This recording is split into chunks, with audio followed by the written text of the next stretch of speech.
हाल ही में एक फिल्म आई है धुरंधर 2 और भाई इसने तो आते ही हर तरफ एक बड़ी बहस छेड़ दी है। इसकी कहानी, इसके किरदार, इसकी घटनाएं, सब पर सवाल उठ रहे हैं। तो चलिए आज इसी फिल्म को डिकोड करते हैं और पता लगाते हैं कि इसमें कितना सच है और कितना फिक्शन। देखिए, जो सबसे बड़ा सवाल सबके जहन में घूम रहा है वो यही है, क्या ये फिल्म सच पर आधारित है या ये सिर्फ एक प्रोपेगेंडा है। इसी सवाल का जवाब ढूंढने के लिए हमने ये पूरी पड़ताल तैयार की है। अब देखिए, इस फिल्म की सबसे अनोखी बात है इसका तरीका। फिल्म बनाने वालों ने क्या किया है, उन्होंने एक काल्पनिक जासूस हमजा का किरदार बनाया और उसे असली लोगों और असली घटनाओं की दुनिया में लाकर खड़ा कर दिया। बस यही वो तकनीक है जो सच और कल्पना के बीच की लाइन को इतना धुंधला कर देती है कि कंफ्यूजन होना तो लाजमी है। तो इस पूरी कहानी को हम 3 हिस्सों में समझेंगे। सबसे पहले किरदारों के पीछे का सच जानेंगे कि कौन असली था और कौन बस कहानी का हिस्सा। फिर हम उन बड़ी घटनाओं को देखेंगे जिन्हें फिल्म में दिखाया गया है।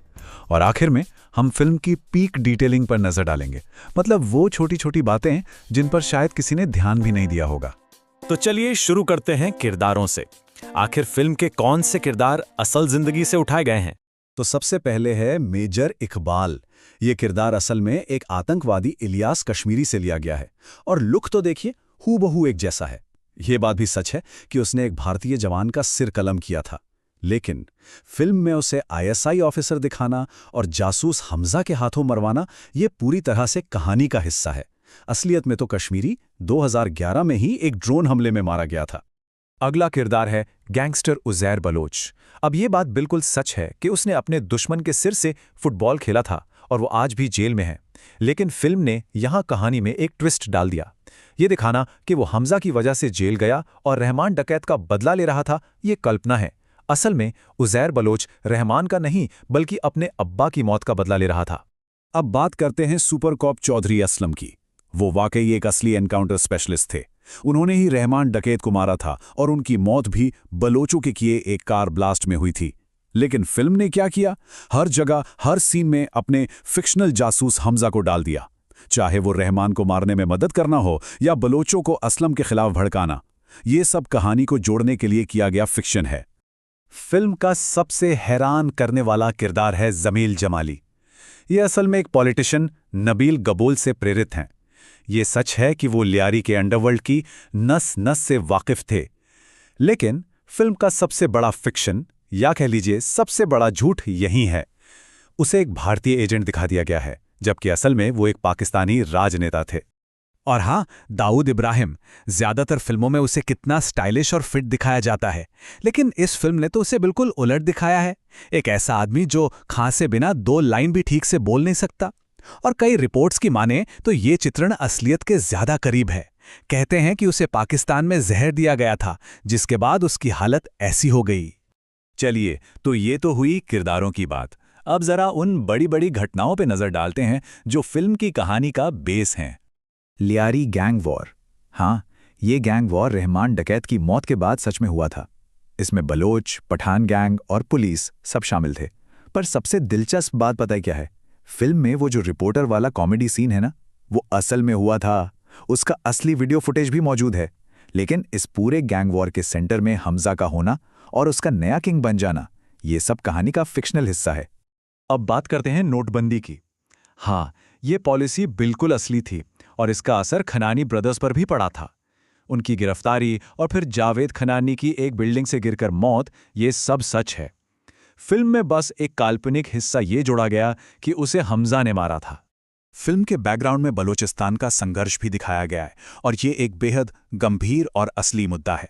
आईएसआई पर पानी में जहर मिलाने के आरोप, लोगों का गायब हो जाना और फिर उनकी लाशें मिलना, ये सब वहां की कड़वी सच्चाई का हिस्सा है जो आज भी चल रहा है। तो अब पूरा खेल समझ में आ रहा है। हमजा का किरदार, जो कहते हैं कि मेजर मोहित शर्मा से प्रेरित है, बस वही एक काल्पनिक धागा है। फिल्म बनाने वालों ने इस एक किरदार का इस्तेमाल करके इन सभी अलग अलग सच्ची घटनाओं और असली लोगों को एक कहानी में पिरो दिया है। इसी को कहते हैं सिनेमैटिक लिबर्टी। अब आते हैं सबसे मजेदार हिस्से पर, फिल्म की पीक डिटेलिंग। मतलब वो छोटी छोटी बातें जिन पर शायद किसी का ध्यान भी नहीं गया होगा, लेकिन जो फिल्म को एक अलग ही लेवल पर ले जाती हैं। ये डिटेलिंग देखिए जरा, कमाल की है। फिल्म में हमजा अपनी कहानी 11 अगस्त 2009 को सुना रहा है और असल में रहमान डकैत का एनकाउंटर कब हुआ था? ठीक 2 दिन पहले, 9 अगस्त 2009 को। इसे कहते हैं डिटेल पर ध्यान देना। ये एक बहुत ही शानदार सिंबल है। जब अजय सियाल हसन को फोन करता है तो शुरुआत में जब पावर हसन के हाथ में है वो कहता है अस्सलाम वालेकुम, लेकिन जैसे ही बाजी पलटती है और पावर अजय के पास आ जाती है वो फोन रखते हुए कहता है नमस्कार। सिर्फ 2 शब्दों से पूरा पावर शिफ्ट दिखा दिया गया। अच्छा, उस सीन पर किसी का ध्यान गया जहां अजय सियाल अपनी पी हुई सिगरेट को फेंकने की बजाय जेब में रख लेता है? ये छोटी सी हरकत एक ट्रेंड जासूस का अनुशासन दिखाती है। वो पीछे कोई भी सुराग नहीं छोड़ना चाहता, ना फिंगरप्रिंट, ना डीएनए। फिल्म में बार बार शेरों का इस्तेमाल किया गया है। जब हमजा दाऊद के घर में दुश्मनों से घिरा होता है तो हमें पिंजरे में बंद शेर दिखाए जाते हैं, और जब आखिर में वो जीत जाता है तो एक दहाड़ता हुआ शेर दिखाया जाता है। ये हमजा के किरदार के पूरे सफर को दिखाता है। और अब आतिफ अहमद की हत्या का सीन। ये शायद फिल्म की सबसे चौंकाने वाली डिटेलिंग है। मेकर्स ने इस सीन को असली फुटेज से लगभग फ्रेम दर फ्रेम कॉपी कर दिया है। ये सच में पीक डिटेलिंग है। तो कुल मिलाकर इस पूरे विश्लेषण से एक बात तो साफ हो जाती है, इस फिल्म ने एक बड़े सच को सामने रखने के लिए कल्पना का सहारा लिया है। ये कोई डॉक्यूमेंट्री नहीं है, लेकिन ये इतिहास की सच्ची घटनाओं से बुनी गई एक कहानी है जिसका एक खास मकसद है। तो आखिर में एक सवाल तो उठता ही है, क्या इस तरह की फिल्में सिर्फ मनोरंजन हैं या फिर ये हमें इतिहास को एक नए नजरिए से देखने पर मजबूर कर रही हैं? ये सोचने वाली बात है।